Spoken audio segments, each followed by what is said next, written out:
Welcome to Easy English Hub, where learning English is fun and exciting. Today, we dive into a thrilling story based on Sherlock, Season 2, Episode 2, The Hounds of Baskerville.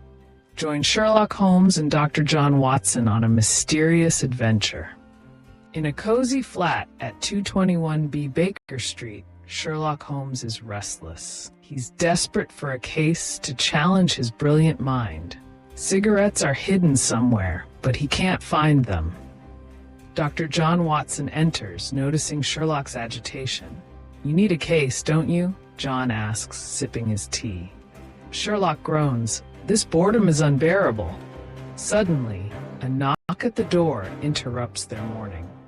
A young man named Henry Knight stands there, pale and shaken. "Mr. Holmes, I need your help," he says nervously. Henry explains his terrifying story. 20 years ago, he saw his father killed by a monstrous hound on Dartmoor. "It was huge, with glowing eyes," he whispers. Sherlock's eyes light up with interest. "A gigantic hound, fascinating," he says, leaning forward.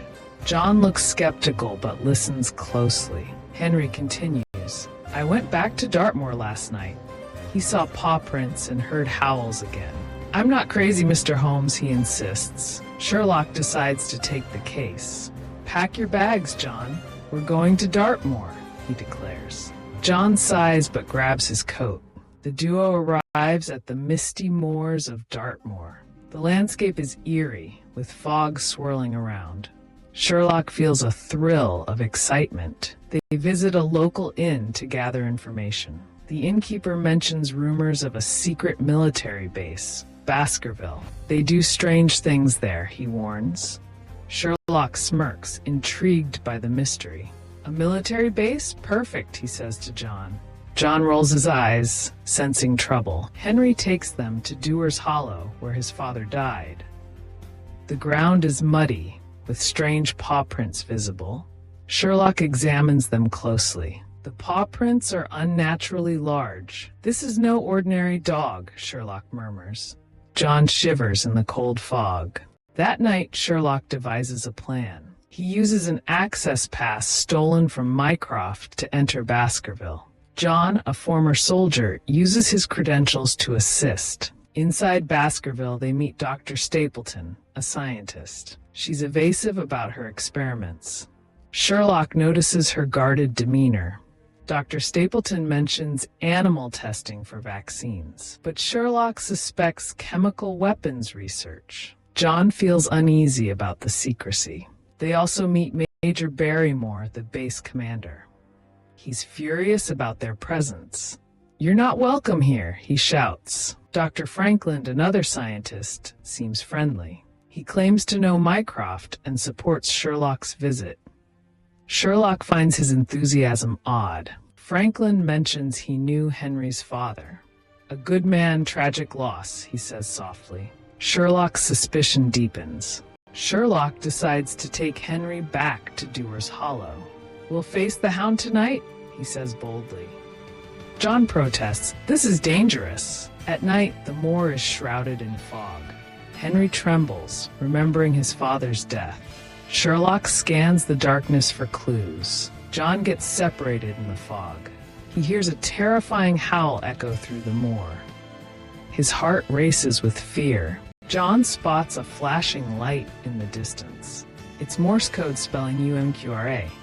He scribbles it down, confused. Meanwhile, Sherlock and Henry hear the hound. A massive, glowing-eyed beast lunges from the fog. Sherlock freezes, shocked by the sight. Sherlock later denies seeing the hound. "I saw nothing," he insists to John, but his voice trembles slightly. John shares the Morse code with Sherlock. "UMQRA? It's meaningless," Sherlock snaps. He's unsettled, doubting his own senses. Back at the inn, Sherlock is shaken. "I felt fear. That's illogical," he mutters. John tries to comfort him. Sherlock recalls Henry's words, liberty and inn. He searches his mind palace for connections. Could it be a place, he wonders. Sherlock realizes Liberty Inn refers to Liberty, Indiana. "A clue hidden in Henry's dreams," he exclaims. John is impressed but confused. Sherlock suspects a hallucinogenic drug. The Hound isn't real, it's a vision, he says. John nods, piecing it together. They return to Baskerville to investigate. Sherlock demands to see the lab records. Major Barrymore tries to block them. Dr. Franklin offers to help. He shows them a project called HOUND. It was abandoned years ago, he claims. Sherlock reads the HOUND files. It's a hallucinogenic gas project from Liberty, Indiana. This explains the visions, he says. Sherlock suspects the gas is still active. It's in the fog at Dewar's Hollow, he theorizes. John is stunned by the idea. Sherlock tests his theory on John. He locks John in a lab with the gas. John panics, seeing the Hound. John is furious when Sherlock confesses. "You used me as a guinea pig," he yells. Sherlock apologizes, rare for him. Sherlock deduces Dr. Franklin is involved. "He's too eager to help," Sherlock says. John agrees, sensing deception. They confront Franklin at Baskerville. He panics and flees to the moor. Sherlock and John chase him. Franklin runs into the Grimpen minefield. He steps on a mine and is killed instantly.